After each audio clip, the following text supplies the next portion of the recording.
सर्वेभ्यो नमो नमः। आज की वीडियो में हम 9th क्लास का जो आपका फर्स्ट चैप्टर है भारतीय वसंत गीति उसके प्रश्नोत्तर करेंगे और इसको आप ध्यान से पढ़ेंगे। हिंदी अनुवाद जो है वो हम पहले कर चुके हैं, तो आप उस वीडियो में इस पाठ को अच्छे से समझ करके प्रश्नोत्तर कर सकते हैं। पहला प्रश्न है एक पदेन उत्तरम लिखित है, एक पद में आपको प्रश्नों का उत्तर देना है। तो इसमें पहला जो है वो है कवि ही काम संबोधयति। कवि जो है वो किसको संबोधित करता है? संबोधित करने का मतलब क्या है कि बार बार पाठ में कवि किसका नाम लेकर के बात बोल रहा है, मतलब संबोधन करना होता है, किसी को पुकारना एक तरह से। तो कवि जो है वो इसमें वाणी को पुकार रहा है, संबोधित कर रहा है। तो आपका उत्तर होगा वाणीम। अगला प्रश्न, कवि ही वाणीम का वादयितुम प्रार्थयति। कवि जो है वाणी से क्या बजाने की प्रार्थना करता है? तो कवि वाणी को क्या कहता है? वीणा बजाने के लिए कहता है। तो उत्तर होगा वीणाम। अगला प्रश्न है कीदृशीम वीणाम निनादयितुम प्रार्थयति। कि वीणा बजाने के लिए तो कहता है, कैसी वीणा बजाने के लिए कहता है? तो इसका उत्तर है नवीनाम। नवीन नवीन मतलब नई वीणा बजाने के लिए कहता है। कौन? कवि। अगला प्रश्न है गीति कथम गातुम कथयति। वो कैसा गीत गाने के लिए कहता है? तो गीत कैसा गाने के लिए कहता है? मृदु। मृदु मतलब सरल सा, मीठा सा। ठीक है। अगला प्रश्न है सरसः रसालः कदा लसन्ति। जो मीठे मीठे आम होते हैं, रसीले आम होते हैं, वो कब शोभा देते हैं? तो वो कब आते हैं? वो वसंत ऋतु में आते हैं। तो इसका उत्तर होगा वसंते। अगला प्रश्न है अधोलिखितानां प्रश्नानाम् उत्तराणि संस्कृत भाषया लिखित। नीचे लिखे हुए प्रश्नों के उत्तर संस्कृत भाषा में लिखो। और आपको ये जो प्रश्नों के उत्तर है ये पूरे वाक्य में उत्तर लिखने हैं। 4 प्रश्न यहाँ पे हैं। तो पहला, कवि ही वाणीम किम कथयति। कवि वाणी को क्या कहता है? तो कवि वाणी को क्या कहता है? कवि कहता है कि तुम वीणा को बजाओ। यही प्रश्न ऊपर भी आ चुका है एक पद वाले में। तो आपको क्या करना है, किम की जगह पे जो बजाने के लिए कहता है वो लिख दो और पूरा वाक्य आगे पीछे का यूं का यूं, कवि ही वाणीम, यूं का यूं लिखो, कवि ही वाणीम। किम जो है उसकी जगह पे लिखो वीणाम निनादेतुम, वीणा बजाने के लिए, और कथयति यूं का यूं लिख दो। अगला प्रश्न है वसंते किम भवति। वसंत ऋतु में क्या होता है? तो वसंत ऋतु में अभी अभी हमने पढ़ा था कि जो आम के पेड़ है उन पे पीली पीली मंजरी आ जाती है, मतलब जो बोर जिसको बोलते हैं वो आ जाती है। और उसके बाद जो रसीले आम होते हैं वो पेड़ों पर शोभा देने लगते हैं। और जो कोयलों के समूह है, कोयल जो होती है ना, उनके समूह जो है वो सुंदर सुंदर आवाज़ करते हैं, वो भी शोभा देते हैं। तो उत्तर होगा इसका वसंते मधुर मंजरी पिंजरी भूतमालाः सरसः रसालः लसन्ति एवं ललित कोकिला काकलीनां कलापः शोभन्ते। अगला प्रश्न है सलीलम तव वीणाम आकर्ण्य कथम उच्चलेत। कि जो पानी है वो तुम्हारी वीणा को सुन करके किस प्रकार उछले। तो किस प्रकार उछलेगा? अच्छे, मतलब वो क्रीड़ा करता हुआ, मतलब खेलता हुआ। क्रीड़ा किसको कहते हैं? खेलना, एक तरह से लीला करता हुआ। ठीक है, लीला करना भी उसी को कहते हैं, खेलता। जैसे कहते हैं कि कान्हा ने बड़ी लीलाएं रचाई हैं। ठीक है, तो इसका उत्तर होगा सलीलम तव वीणाम आकर्ण्य सलीलम उच्चलेत। कि क्रीड़ा के साथ, लीला के साथ आप उछलो। ठीक है, लीलाएं करते हुए। पानी उछलता है तो अच्छा लगता है, बाढ़ ना हो तो। अगला प्रश्न है कवि ही भगवती भारतीं कस्याः तीरे मधुमाधवीनां नतां पंक्तिम अवलोक्य वीणाम वादयितुम कथयति। कवि जो है भगवती भारती को किसके तट पर मधुमाधवीनां नतां, मतलब माधवी के पंक्तियों को झुके हुए देखकर वीणा बजाने के लिए कहता है। तो कवि किसके तट पे कहता है? यमुना के तट पे कहता है। और यमुना के लिए इस पाठ में क्या शब्द आया था? कलिंद आत्मजायाः।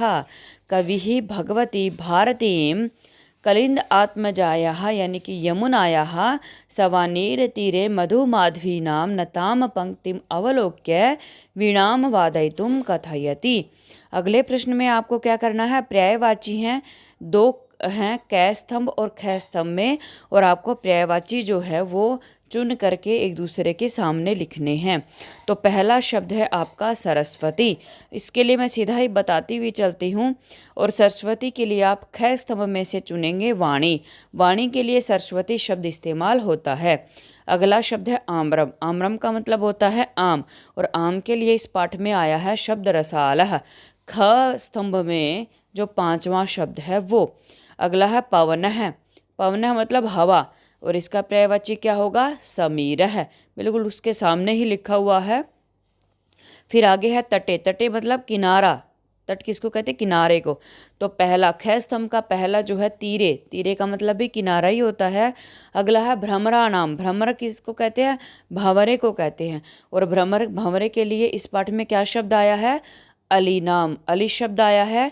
अगला है प्रश्न अधोलिखितानि पदानि प्रयुज्य संस्कृत भाषया वाक्य रचना कुरुत।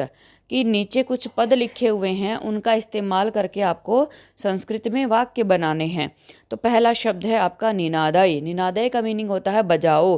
तो आप मतलब इसी पाठ में से वाक्य उठा करके बना दो कि हे वाणी त्वम स्ववीणाम निनादय। हे वाणी तुम अपनी वीणा को बजाओ।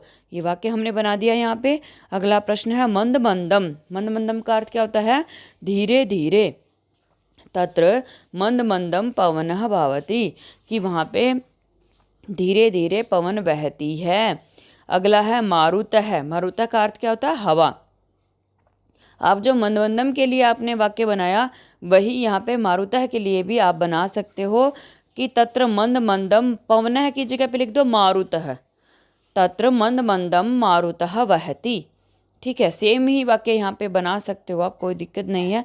पवन की जगह पे मारुतः शब्द लिख दो। अगला है सलिलम। और एक और वाक्य भी बना सकते हो, पर्वतेषु अहर्निशम मारुतः प्रवहति। आगे है सलिलम। सलिलम मतलब सलीलम मतलब पानी। यहाँ पे सलील जो शब्द है वो पानी के लिए आया है। अगर यहीं पे बड़ी ई की मात्रा होती लय पे, तो वो शब्द हमने थोड़ी देर पहले बताया था, वो हो जाता लीला के साथ, यानी कि क्रीड़ा करते हुए, खेलते हुए। ठीक है, तो इसका आप बनाओगे सलील मतलब पानी। यहाँ पे पानी के लिए आया है, तो जलस्य पर्याय सलीलम अपि भवति। ये लिख सकते हो आपके जल का पर्यायवाची सलील होता है, पानी होता है। सलील शब्द होता है ना। सुमनः। सुमनः मतलब यहाँ पे सुमन जो शब्द है वो किसके लिए आया है? सुमन फूल को भी कहते हैं। ठीक है, तो आप यहाँ पे लिख सकते हो सुमनः सुंदरः भवति। ठीक है, तो आप यहाँ पे ऐसा लिख सकते हो। अगला प्रश्न है आपका प्रथम श्लोकस्य आशयम हिंदी भाषा आंग्ल भाषाया वा लिखत। कि पहले श्लोक का जो अर्थ है उसको आपको हिंदी भाषा में या अंग्रेजी भाषा में आपको यहाँ पे ये जो पहला श्लोक है उसका अर्थ लिखना है। तो पहले आप क्या करेंगे? जो पहला श्लोक है उसको ध्यान से आप पढ़ेंगे। तो पहला श्लोक यहाँ पे लिखा हुआ है, निनादय नवीनाम अय वाणी वीणाम मृदुम गाय गीतिम ललित नीतिलीनाम मधुर मंजरी पिंजरी भूतमालः वसंते लसंती है सरसा रसालः कलापः ललित कोकिला काकलीनाम निनादय नवीनाम अय वाणी वीणाम। तो इस पाठ में जो पहला श्लोक है उसमें बार बार यही बात बोली जाती है कि हे वाणी आप निनादय बजाओ नवीनाम अय, मतलब जो नवीन वीणा है उसको बजाओ। मृदुम गाय गीतिम मधुर जो गीत हैं, सरल जो गीत हैं उनको गाओ। ललित नीति लीलाम, और वो गीत कैसे होंगे? सुंदर सुंदर नीतियों से युक्त होंगे। मतलब ऐसे ही नहीं बिना किसी नियम कायदे कानून के गा दिया जाए, उसके नियम कायदे कानून नीतियाँ होंगी उससे गाएंगे। और मधुर मंजरी पिंजरी भूतमाला की मीठी मीठी मंजरी से, मतलब जो बोर होती है उससे पीली हुई, माला मतलब पंक्तियाँ, भूत मतलब हुई, वसंते वसंत में लसंती ईह, लसंती शोभा देती है, ई है यहाँ सरसा रसालहा और रस से भरे हुए आम। कि मतलब जो वसंत ऋतु आ जाती है तो जो आम के पेड़ होते हैं उन पे पीली पीली मंजरी आ जाती है, और उस मंजरी से उसकी पंक्तियाँ जो है वो बहुत सुंदर लगती हैं। ठीक है, इस तरह से बताया गया है। कलापः ललित कोकिला काकली नाम, और कोयलों के जो आवाज़ करने के समूह होते हैं वो भी बहुत सुंदर लगते हैं। तो इस तरह से हे वाणी नवीन वीणा को आप बजाओ। ये आपका पहला श्लोक है और इसका अर्थ है, और ये यहाँ पे लिखा हुआ भी है, तो आप इसको कॉपी में लिख सकते हैं। अगला प्रश्न है अधोलिखित पदानाम विलोम पदानि लिखत। नीचे लिखे हुए पदों के विलोम पद लिखो। तो पहला शब्द है आपका कठोरम। कठोरम तो कठोर का जो विलोम होगा वो होगा मृदुम। कठोर मतलब जो कठोर है और मृदु मतलब जो कोमल है। ठीक है। अगला है शीघ्रम। शीघ्र का अर्थ होता है जल्दी, और शीघ्र का जो विलोम होगा वो होगा मंद मंदम। और मैंने पहले ग वाला बोल दिया, अब ख में जो लिखा है वो है कटु। कटु मतलब कड़वा, और उसके लिए आएगा विलोम मधुर। मधुर मतलब मीठा। अगला जो शब्द है वो है प्राचीनम। प्राचीन मतलब पुराना, और इसके लिए आप लिखोगे नवीनम, नया।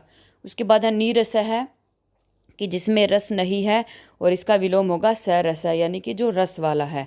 तो इस तरह से हमने ये जो पहला पाठ है उसके प्रश्नोत्तर किए। अगर आपको ये वीडियो पसंद आए तो लाइक, शेयर और सब्सक्राइब कीजिए, और इससे संबंधित जो भी सुझाव हैं वो आप हमारे कमेंट बॉक्स में लिख सकते हैं। धन्यवाद।